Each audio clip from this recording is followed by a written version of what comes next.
Greetings and salutations, everyone. I hope everyone is doing well today. Today I have an assortment of terrifying encounters to share with you.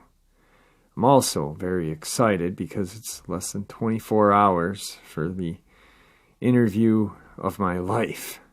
You guys will see why tomorrow. Anyway, before we get into today's upload, a couple links. As you know, I rely on my Patreon, my PayPal, and my merch to help this channel to continue to grow and go.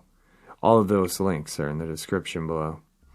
I also have a second channel for creepypasta, fan fiction, and scary voice acting. Stories that, well, they just don't fit on this channel. Now, if that's anything that you're into, follow that link and give those stories a listen. You may just like what you hear. Now, I've definitely taken enough of your time, guys. Let's get on with today's upload. Shall we? Today's first encounter, Bowie County, Texas.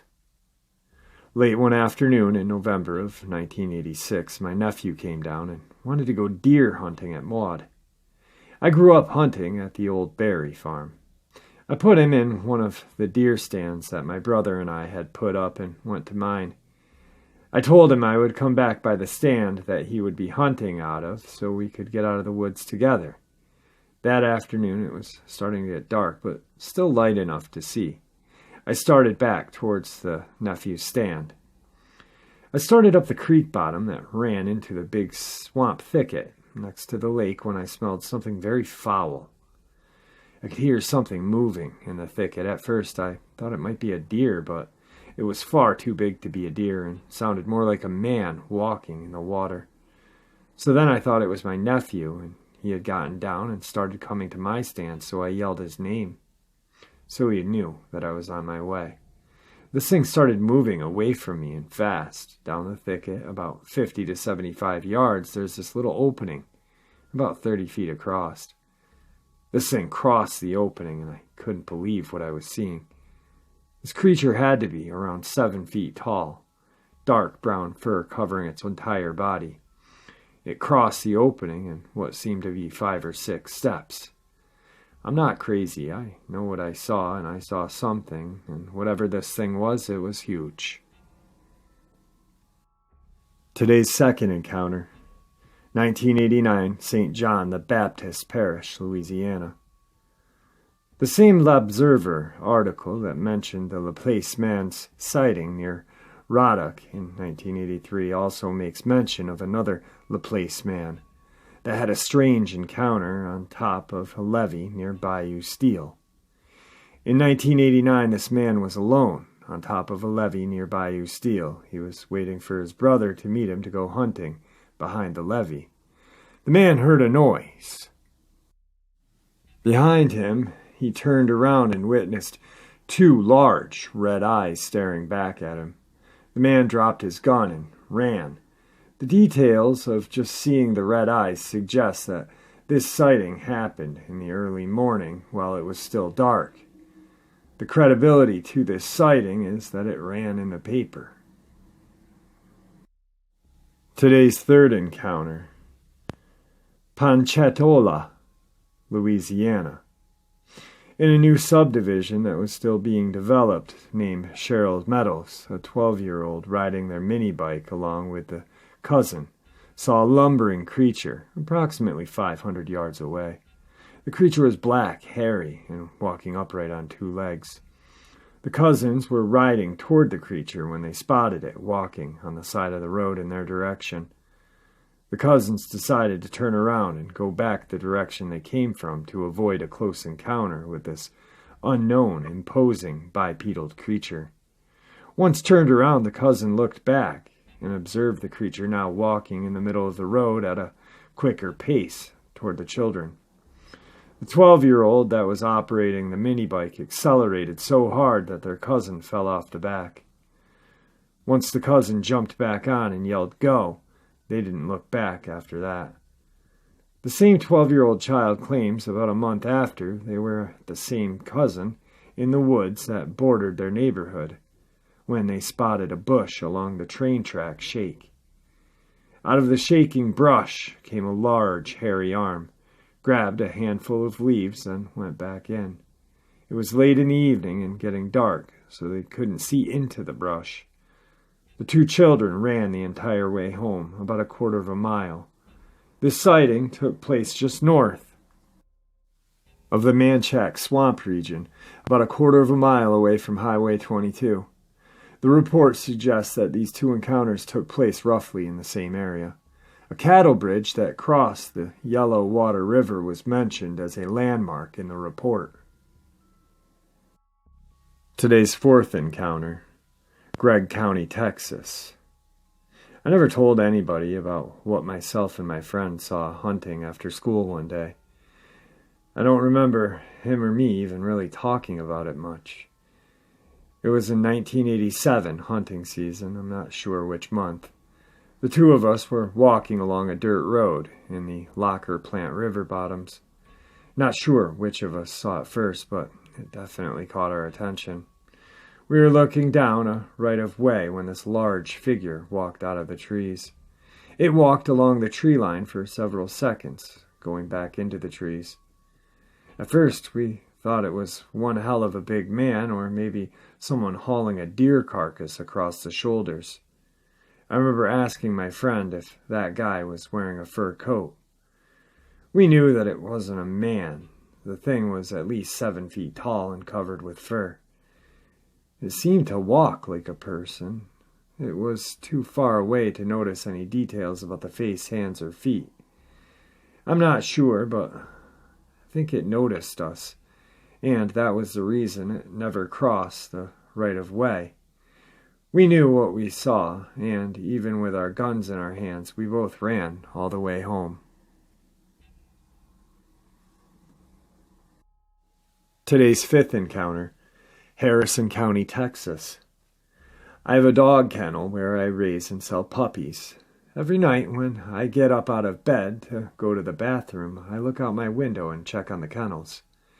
My bathroom window looks out over the dog kennels. I don't turn the lights on because doing this would obstruct my view. I thought I was seeing things. There, standing on the other side of the pen, was a 7 to 8 foot hairy creature. The dogs were all in their houses as if cowering, and it was deathly silent.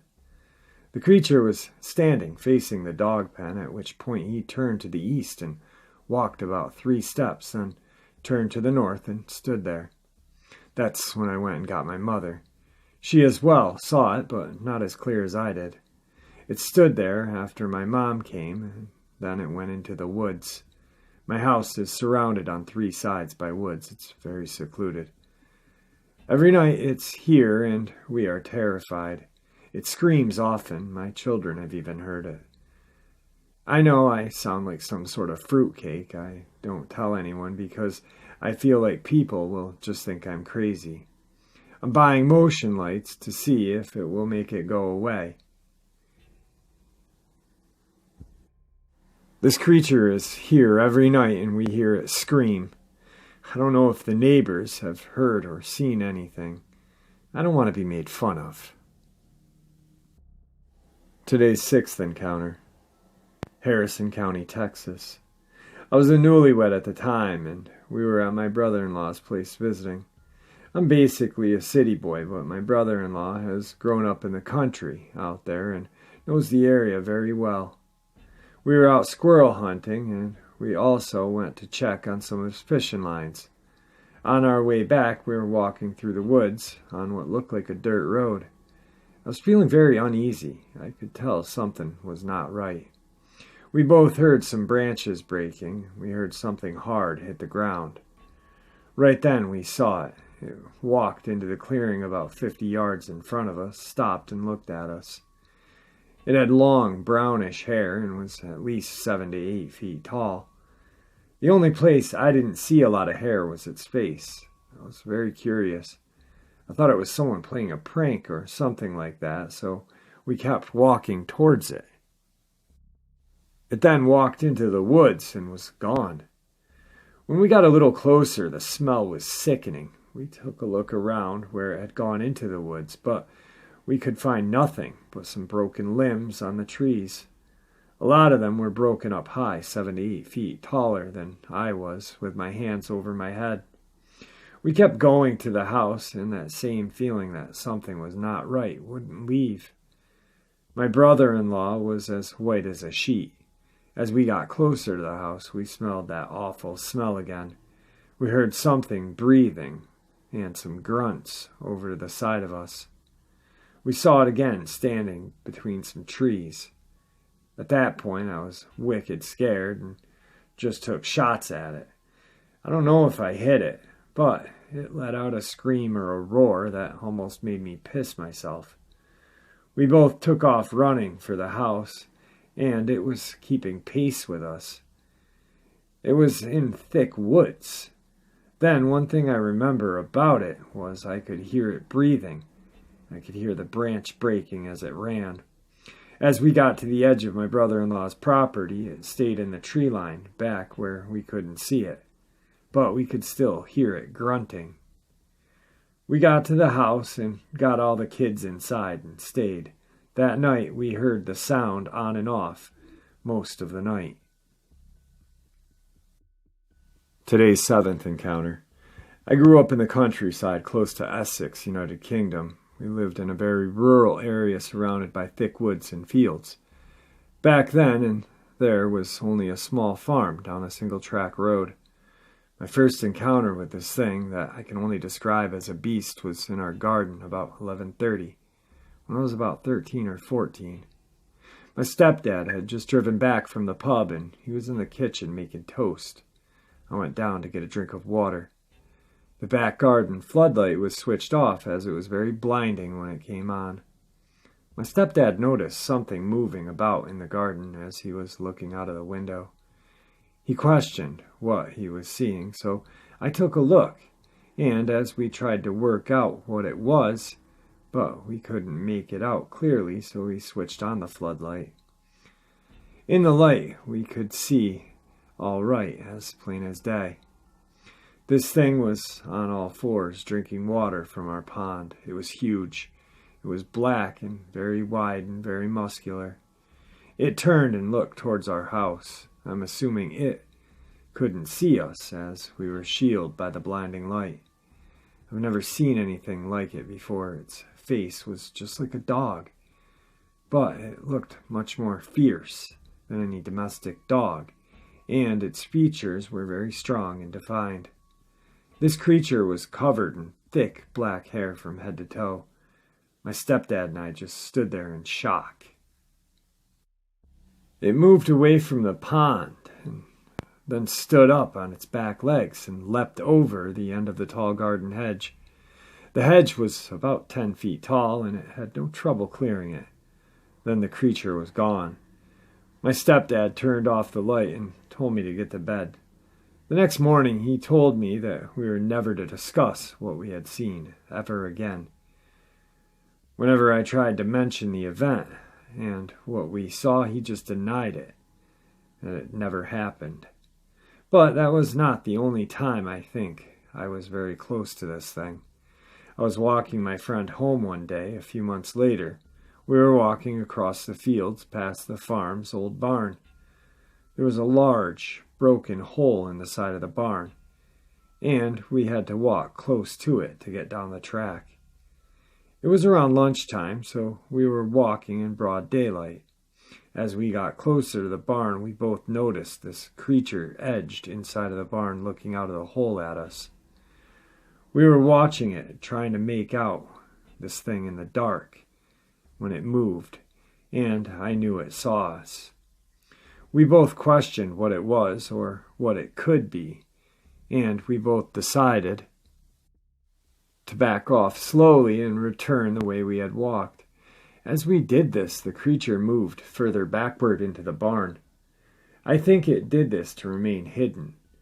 We walked back to my house very quickly, and I never went down there again on my own that I remember. There was one report sent to the police about an unusual animal in the area after something huge ran out in front of a dog walker. The dog walker said it was crossing from one wood to the next. The dogs refused to walk near where the animal was and sat whimpering. The police got castings of some prints from down there, but then it just went hush-hush, never to be mentioned again. So this is my personal experience, and I'm thankful I no longer live in Essex. Tonight's eighth encounter, Harrison County, Texas. Easter Sunday, my husband, 2 girls 6 and 9 years old, and myself had completed our Easter visit with family and decided to take the girls out to his family's land. Just let them be in nature and give him a chance to target practice. We drove through the gate on the dirt road until we came to an open pasture on the right. These pastures are planted for deer hunting. We parked the car in the open area, walked back to the dirt road, and went east to a little pond. Let the girls see the tadpoles and throw rocks. When from behind us there was a loud crunching in the bush. We decided to move back toward the car after hearing nothing more. My husband wanted to shoot his pistol. We crossed the dirt road immediately across the pasture where the car was parked to a deep ravine. I'm 5'7", my husband's 5'10". The sides of the ravine was way over our head. We shot several times when suddenly a large animal lunged into the ravine in front of us, only about 10 or 15 feet. He paused, looked at us, and then in one leap jumped out of the ravine. We froze for a moment, then my husband grabbed my 6-year-old and I took the 9-year-old. We ran toward the car. And to our surprise, a loud brush noise indicated the animal was running toward our car. It stopped in the brush line immediately in front of our car. We unlocked the driver's side door and shoved the kids in, climbing in behind. He jumped in the ravine between us and the target. Today's eighth encounter, Latimer County, Oklahoma. It was dark, about 8 p.m. My 2 sons and I were watching television, eating popcorn. The eldest, 16, was sitting across the room on a love seat. The youngest, 8, was sitting next to me on the sofa. We were sharing a bowl of popcorn placed between us. I smelled this horrific stench coming from the window directly behind us. My family has teased me about having a nose of a hound. So the 16-year-old says, "Oh, Mom, you're always smelling something." Well, I look around and the smell dissipates. We continue watching television. A few minutes pass and the stench blows in again. I got up while telling my oldest son to help me pull out the sofa, that there was something horrible under it. As he approached, he smells the stench and says, "It's a snake." The youngest moved back. We pulled the couch out and looked all over under the entire room. Came up with nothing. We noticed the breeze blowing the curtain and decided that whatever the source was outside and we'd check it out in the daytime. My 16-year-old went out of the house about an hour later. He came back inside for a shotgun. His dad has taken him hunting since he was 6. He knows guns in the woods. He said someone was standing in back about 6 yards north of the house by the railroad tie post, watching the house. And it was one darn ugly big guy. He took the gun and went toward the chicken pen. I heard him yell from about 50 yards or so from our chicken pen to call the law. I was scared beyond a measure for my son not knowing what had just happened. I called the sheriff. After about 10 minutes, my son came back in the house. He said the guy stepped over the barbed wire fence and jumped over a brush pile while leaving. He hadn't used the gun. The 2 sheriff deputies arrived. They shined the lights up and down the property and found nothing. My son went to his grandmother's house to inform her that we had a prowler. She lived about 40 yards northeast of us. He'd been gone only about 20 minutes when I heard the metal latch on our outside storage building. Someone had gone into the building. Now my youngest son and I were in the house. The eldest, knowing I was already spooked, would not be lurking about. His dad was out of town working, putting up gas rig. The question being, who had opened the latch? The building is my laundry room and contained my washer, dryer, and deep freeze. I phoned the mother-in-law and asked to speak to my son. When he answered the phone, I asked if he had been there the whole time. The answer being yes, I told him someone had entered the laundry building, and to my knowledge hadn't left. He said he would be home. After telling him to be careful, I waited and watched. He was home in 2 minutes. While we were discussing what to do, he yelled, "What the hell is that?" My 8-year-old ran into the kitchen. They both had seen a face in the picture window behind the sofa. The eldest said it was hairy and dirty. I called the sheriff again. My son got the shotgun. My youngest and myself waited behind him, sitting on the floor with the lights out. I fully expected some deranged vagabond to jump through the window. While waiting, we smelled the stench again, as we were only 3 or 4 feet from the window. Then I knew the scent was coming from this person. Knowing this sent chills up my spine. The deputies arrived and again found nothing and left. I never associated this event with a Bigfoot until reading about other encounters.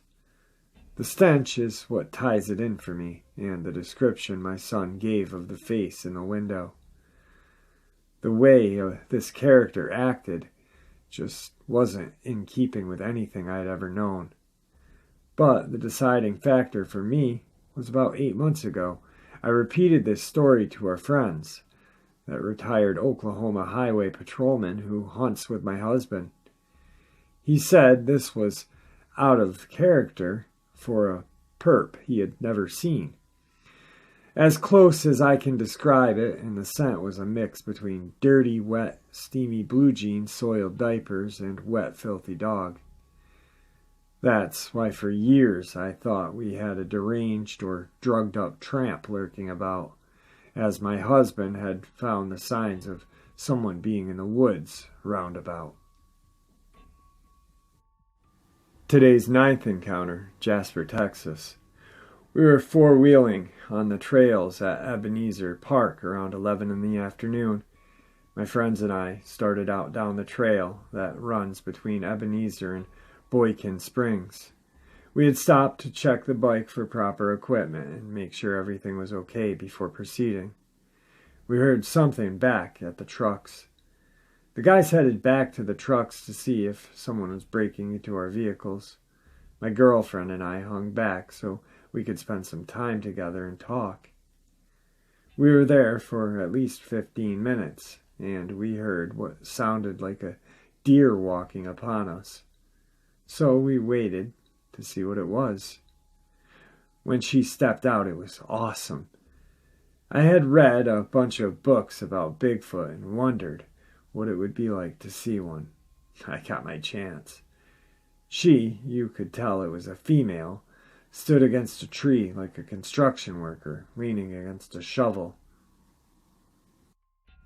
The funny thing about the sighting was I felt like I was in no harm. It was maybe 20 feet away from me, and at no time did I feel like I was going to be harmed. My girlfriend and I sat on the bike for a good 20 minutes. You could tell that she, the Bigfoot, was as curious about us as we of her. She actually didn't turn to run. I had grown up in a little town in East Texas and had squirrel hunted all throughout the woods and wandered the same woods when I was around 15. But this was the first time seeing this. All I could think about was how she looked, how something like this had never been killed. Then after a while, she just started to really stare at us. Then it hit me that my dad had told me when I was in the woods that animals hate to be stared at. They get panicky about it. About this time, I thought that it might be a good idea to go our separate ways, so I cranked up the bike, and when I did, she just disappeared into the woods. I told the guys what happened, and they told me that I was crazy, that there was no such thing. Today's 10th encounter, Tyler, Texas. I went to the river camp in the afternoon at the end of October of 1999 to fill my deer feeders. I had a late start, and I was afraid I would get stuck if it started raining in the bottom, so I parked a half a mile or so from the camp. There was a chance of rain in the area, which was good because it had been dry, but it doesn't take much for this area to get wet quick. I filled 2.5-gallon buckets with feed corn and took off walking down the road that leads past the first feeder. I noticed before I got to it the feeder was missing. After closer look, I found the feeder hanging in a tree. It had been wrapped around a limb it was tied to, like a tetherball. The feeders we were using were made of 4-inch heavy PVC drain pipe, about 2 feet long. The rope was about 10 feet long. I was thinking of climbing up the tree, or better of it, when I saw something move to my left. It was about 75 feet away and hiding behind a large oak. I had just seen it, just for a second, and thought I was seeing some strange-looking shaggy hog. As soon as I moved toward it, it started to move off. I followed it for a couple of minutes in a fashion, but I could never get a good look.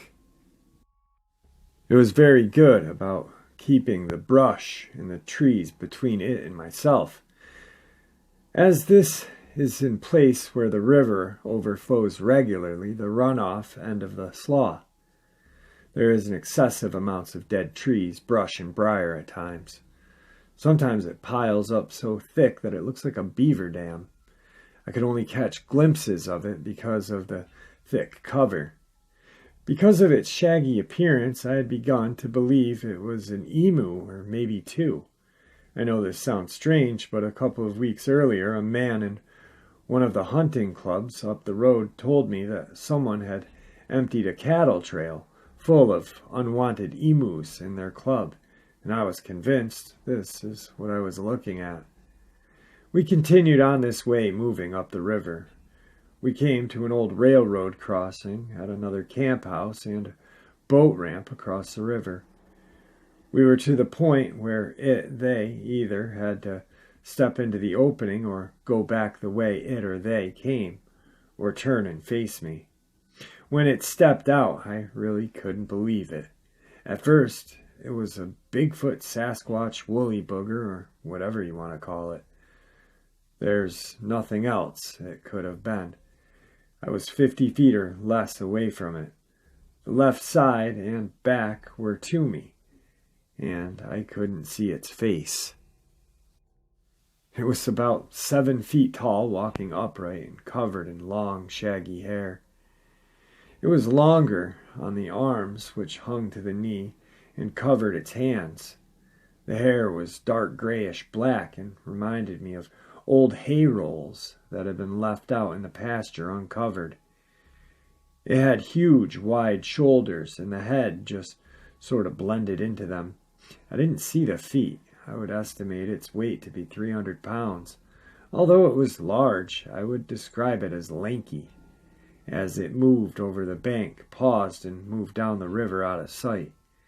I noticed the hair on its rear end was thinner, and I could see its butt. It was black, and I could see its muscles working. The sighting lasted about 10 seconds. By then, my hands were shaking from the adrenaline rush I was having. I haven't had a rush like that since I was a little boy, about to take my first deer or try and missed. After I steadied myself 20 seconds or so, I decided to go see where it went. I figured it had to cross the river. You can walk across there pretty easily when the river is down, and it was. I took about 10 steps, and a very loud snap came directly behind me. At about 200 feet, that's when I left. I went straight back to my feeder, dumped the corn out on the ground, and got the hell out of there. I was feeling flighty, to say the least. There was no doubt in my mind that when I started following this animal, it was on all fours. If at any time it would have been on 2 legs at 7 feet tall, I could have seen it clearly. It took full advantage of the thick cover. It didn't stand until it reached the opening of the river crossing. I've heard of the booger monster stories all my life, but never really believed them. I now realize this animal has been here all along.